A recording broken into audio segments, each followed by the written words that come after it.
एक कहानी का नाम है हाँ में हाँ। हाँ में ये कहानी है बुंदेलखंड की। कहाँ की है? ए बच्चे,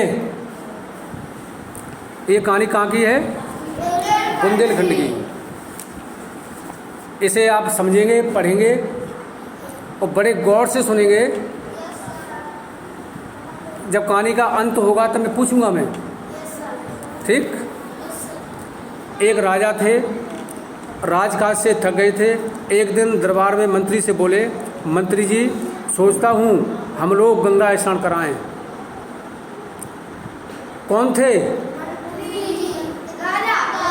एक राजा थे और वो राजा जो थे अपने राजकाज से थक गए थे।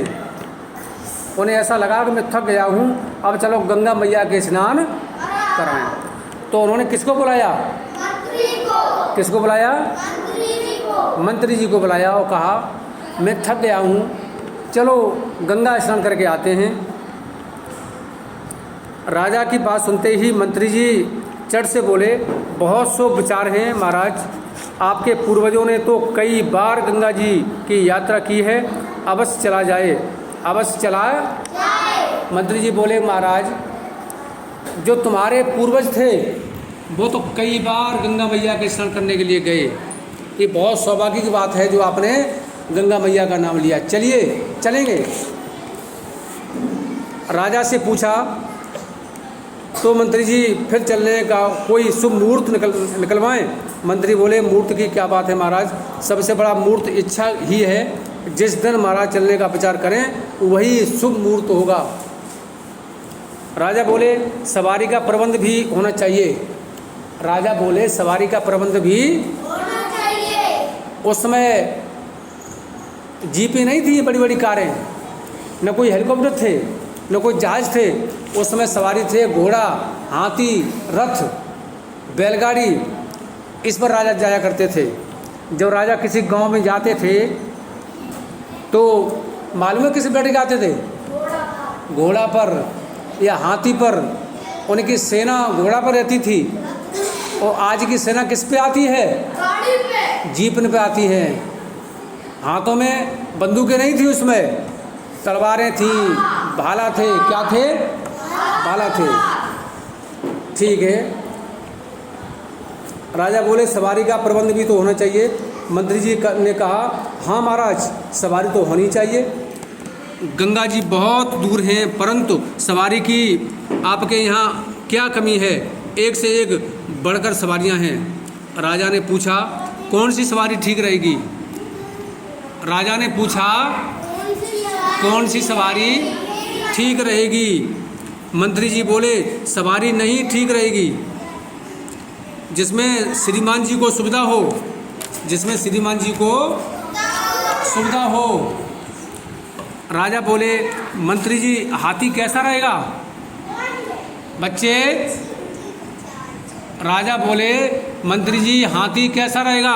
हाथी की सवारी कैसी रहेगी? मंत्री जी बोले, उत्तम महाराज, हाथी जैसी सवारी, वाह क्या कहना, आनंद से चले जा रहे हैं, जहाँ ठहरना चाहे ठहर सकते हैं, जब चलना है चलें। राजाओं की सवारी तो हाथी ही है, राजाओं की सवारी तो हाथी ही है। बेटा बैठ जाओ।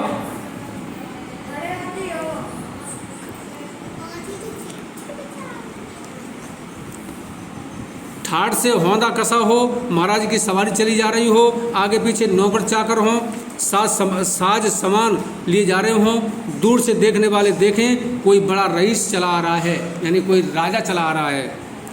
राजा बोले, गंगा जी तो बहुत दूर हैं, हाथी से तो महीनों में पहुंच पाएंगे। चींटी की चाल चलता है। हाथी कैसी चाल चलता है? चींटी की चाल। मंत्री ने उत्तर दिया, सो तो है महाराज, हाथी से ज़्यादा तुरंत सुरत जानवर दूसरा नहीं है। राजा ने कहा, तो फिर ऊंट कैसा रहेगा? क्या बोले? ऊंट कैसा रहेगा? माँ खोलो भैया। मंत्री जी बोले, ऊंट ठीक है महाराज, उत्तम सवारी है। कोसों की मंजिल एक दिन में पूरी करने के लिए ऊँट से बढ़कर कोई सवारी नहीं है। राजा बोले, परंतु कई दिनों का खटराग है। ऊँट पर बैठे बैठे कुबड़ निकल आएगा, कमर तो टूट ही जाएगी। ऊँट बलबलाता भी तो बहुत है। ऊँट क्या करता है? बलबलाता है। और ऊँट को खुब्बा निकला होता है, मेरे को खुब्बा निकले, क्या निकल आएगा? थक जाएंगे।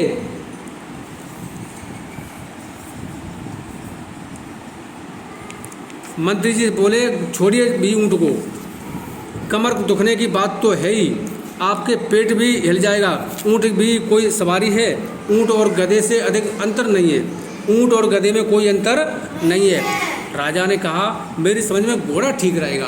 क्या चलाएगा? क्या चलाएगा? घोड़ा। मंत्री जी ने कहा, हाँ महाराज, घोड़ा बिल्कुल ठीक है। मैदान हो चाहे पहाड़ हो, घोड़ा सब जगह चला जाएगा। वीरों की सवारी है, सब में शानदार है। जी चाहे वहाँ रोक लीजिए, जब चाहे चलिए। घोड़े की दुल की चाल का क्या कहना? घोड़े की दुल की चाल का क्या कहना? महाराज घोड़ा ही कर ले, महाराज घोड़ा कर लो। राजा बोले, पर एक बात है, घोड़े पर घंटों बैठना तो कठिन है, कायदे से बैठना पड़ता है। मंत्री जी बोले, सो तो है महाराज, काठी और काठ को एक समान समझिए। धूप अलग लगे, पानी से भी बचाव नहीं। मनमौजी जानवर है, जाने कब किस खाई में, खंदक में पटक दे। मंत्री बोले, महाराज सो तो है, घोड़ा टेढ़ा मेढ़ा भागता है, पता नहीं कहाँ खन्नी में ले जाए, ऊपर चढ़ा ले को पहाड़ पे, बताओ वहीं से पंटा मारे और राजा के हड्डी को सुरमा बन जाए। मंत्री जी बोले, सो तो है महाराज, काठी और काठ की एक समान समझिए। धूप अलग लगे, पानी से भी बचाव नहीं। मनमौजी जानवर है, जाने कब किस खाई में पटक दे। राजा ने पूछा, मंत्री जी पालकी कैसी रहेगी? राजा बोले, मंत्री जी पालकी कैसी रहेगी? तूने पालकी देखी है? नहीं देखी है? वो नहीं होती है बेटा, पोनी पालकी होती है। उसमें बांस लगा होता है, बांस में खटिया जैसी बनी होती है, चारपाई जैसी होती है। उसमें जहाँ पड़ी होती है, दो आदमी आगे पकड़ते हैं, दो पीछे पकड़ते हैं, और उसमें राजा बीच में बैठ जाते हैं चारपाई पर। उसे कहते हैं पालकी। पहले के दूल्हा उसी में जाया करते थे। तो राजा बोले, मंत्री जी पालकी कैसी रहेगी? ए बिटिया, राजा क्या बोले? मंत्री जी बोले, पालकी का क्या कहना महाराज, यही तो राजा की सवारी है। राजा बोले, परंतु पालकी में बैठकर गंगा जी में स्नान के लिए जाने की बात कुछ जीतती नहीं, लोग हंसेंगे तो नहीं। मंत्री जी ने कहा, हंसने की बात तो है ही महाराज, पालकी पर लाद कर चलना तो जीते जी ही मुर्दों की तरह जाने के बराबर है। क्योंकि महाराज देखो, लोग तो हंसे कि जब को बैठो कि राजा को ले जा रहे हो कि आदमी, चार आदमी आगे चार पीछे और एक राजा बीच में बैठे जगह, तो मुद्दा कैसे होएगा? मुद्दा कैसा लगेगा? महाराज लोग तो हंसेंगे।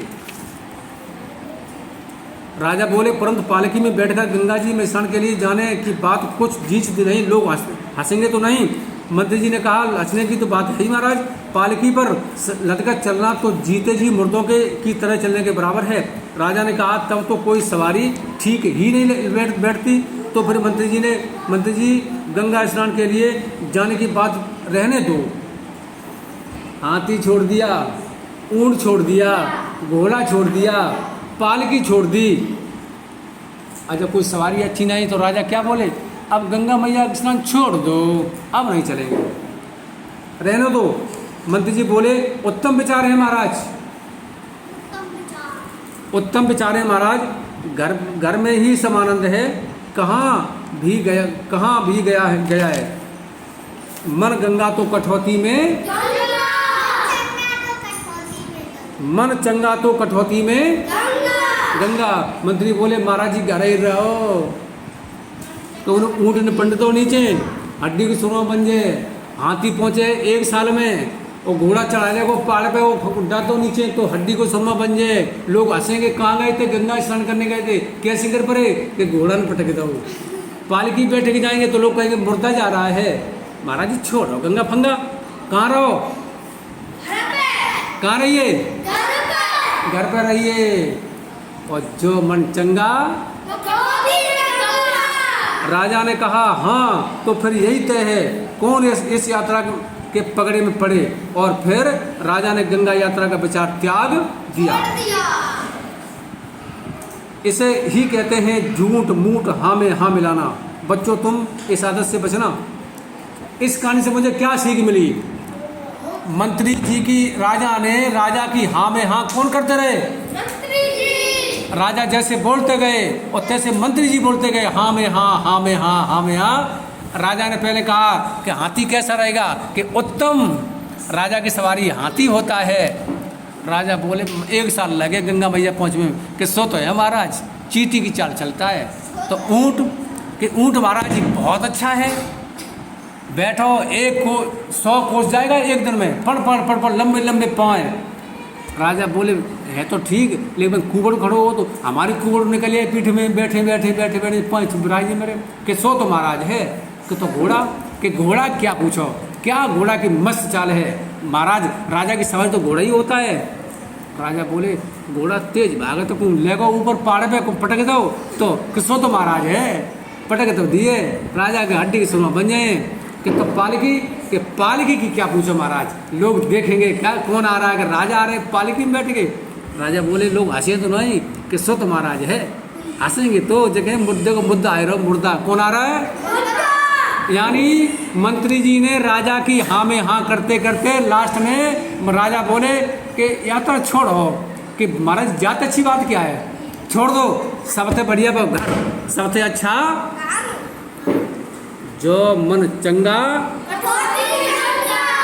इस तरीके से मंत्री जी ने उन्हें की हाँ में हाँ करते करते और उनकी गंगा यात्रा भी बंद करा दी। धन्यवाद।